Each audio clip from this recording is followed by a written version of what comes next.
예수님의 성탄과 다시 오심을 기다리는 대림절에 함께 말씀을 마주하는 성도님들을 환영하고 축복합니다. 하나님의 마음을 함께 누리는 시간 되기를 간절히 소망합니다. 오늘 말씀을 제가 봉독해 올리겠습니다. 이사야서 53장 4절에서 6절까지의 말씀입니다. 거룩하신 하나님의 말씀입니다. 그는 실로 우리의 질고를 지고 우리의 슬픔을 당하였거늘 우리는 생각하기를 그는 징벌을 받아 하나님께 맞으며 고난을 당한다 하였노라. 그가 찔림은 우리의 허물 때문이요 그가 상함은 우리의 죄악 때문이라. 그가 징계를 받음으로 우리는 평화를 누리고 그가 채찍에 맞음으로 우리는 나음을 받았도다. 우리는 다 양 같아서 그를 행하여 각기 제 길로 갔거늘 여호와께서는 우리 모두의 죄악을 그에게 담당시키셨도다. 아멘. 영국 ITV의 회장이자 영국 홀로코스트 추모 재단의 회장직을 역임한 피터 바잘게트는 자신의 저서인 공감 선언에서 이 시대에 일어나는 수많은 문제와 어려움, 우리가 공감 상실의 시대에 살고 있기 때문이라 진단합니다. 그리고 개인 간 갈등과 사회 문제를 해결하는 변화의 열쇠가 공감이라고 이야기를 합니다. 남의 감정, 의견, 주장 따위에 대하여 자기도 그렇다고 느낌 또는 그렇게 느끼는 기분을 일컬어서 우리는 공감이라고 정의하죠. 자, 그렇다고 한다면 공감 상실의 시대, 과연 어떤 시대일까요? 간단하게 표현 한번 해볼까요? 뭘까요? 무관심의 시대다라고 이야기를 할 수 있겠습니다. 남의 감정, 의견, 주장 따위에 대하여 아무런 관심이 없는 거죠. 아무도 알아주지 않습니다. 그런데 사람은 누구나 관심 받기를 원합니다. 나의 아픔과 어려움을 이해받기를 원하고요, 나의 상처와 눈물을 품고 안아주기를 원합니다. 누군가에게 있어서 의미 있는 존재가 되기를 누구나 원한다라는 거죠. 다시 말해서 사람은 누구나 공감받기를 원합니다. 그러나 현실에서 그런 사람을 찾기가 참 쉽지가 않죠. 있더라고 하도 나의 모든 것을 다 이해하고 안아주고 품고 공감해주는 사람은 안타깝게도 참 찾을 수가 없습니다. 그러나 오늘 함께 마주하는 말씀에 나의 모든 것을 공감하시는, 나의 모든 것에 공감하시는 한 분에 대한 이야기가 기록되어 있습니다. 성서 신학자들은 이사야 40장에서 66장의 말씀을 구약 속의 신약이라고 표현을 합니다. 왜냐하면 예수님께서 메시아로 오셔서 인간을 구원하실 사건을 예언하고 있기 때문이죠. 오늘 말씀이 기록된 이사야 53장은 그 중에 한 부분으로 구원자이신 예수님께서 이 땅에 오셔서 겪으실 고난과 승리를 예언하고 있습니다. 예수님께서는 이 예언을 성취하시기 위해서 이 땅 가운데 오셨고 결국 십자가의 죽음과 부활로 완성시키셨습니다. 우리 4절에서 5절 말씀을 한번 볼까요? 본문에서 계속해서 반복되는 단어가 있습니다.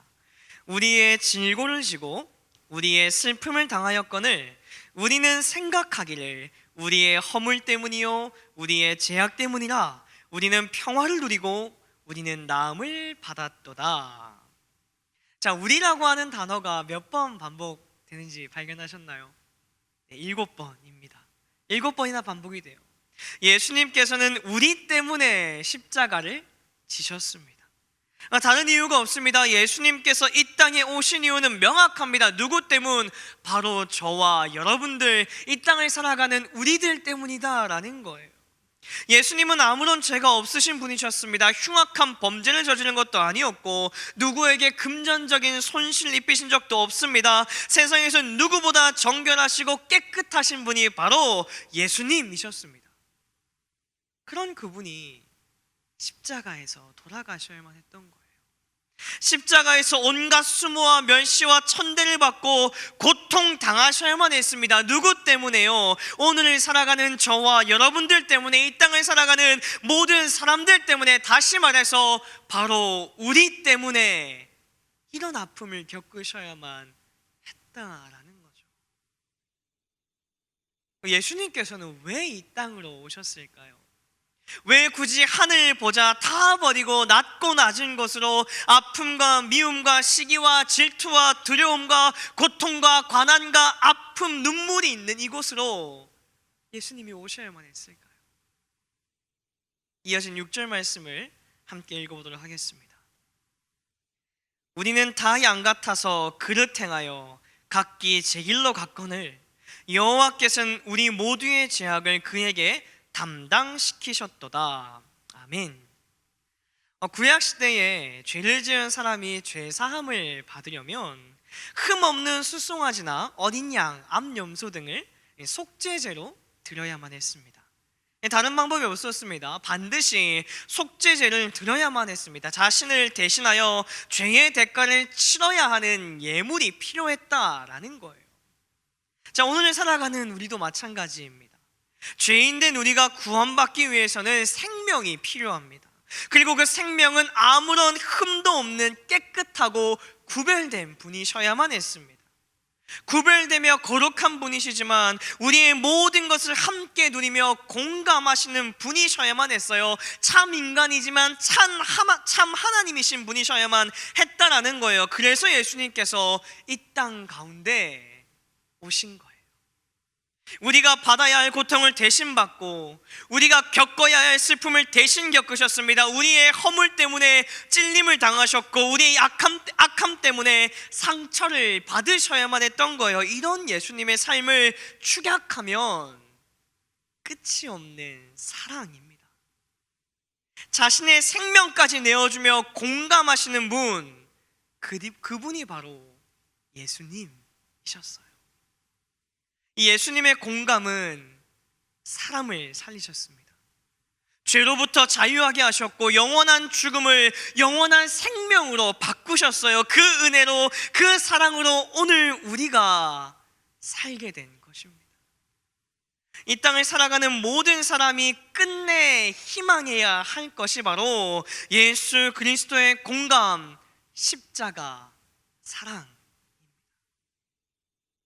우리 사랑하는 말씀상 공동체 성락성결교회 성도님들, 이런 예수님께서 오늘을 살아가는 저와 여러분들에게 원하시는 것이 있습니다. 예수님께서 우리의 삶을 공감해 주셨던 것처럼 오늘을 살아가는 우리도 다른 이의 아픔과 슬픔, 눈물과 고통, 무너짐과 상처에 공감하는 그리스도인 되기를 원하신다라는 것.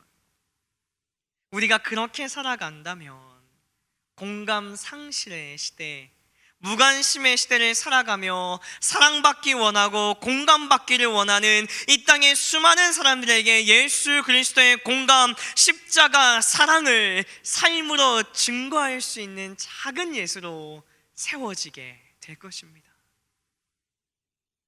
예수님의 성탄과 다시 오심을 기다리는 이 귀하고 복된 대림절에 우리의 삶에 공감하시는 예수 그리스도의 사랑을 더 깊게 묵상하는 말씀상 공동체 모두가 되시기를 주님의 이름으로 축복합니다.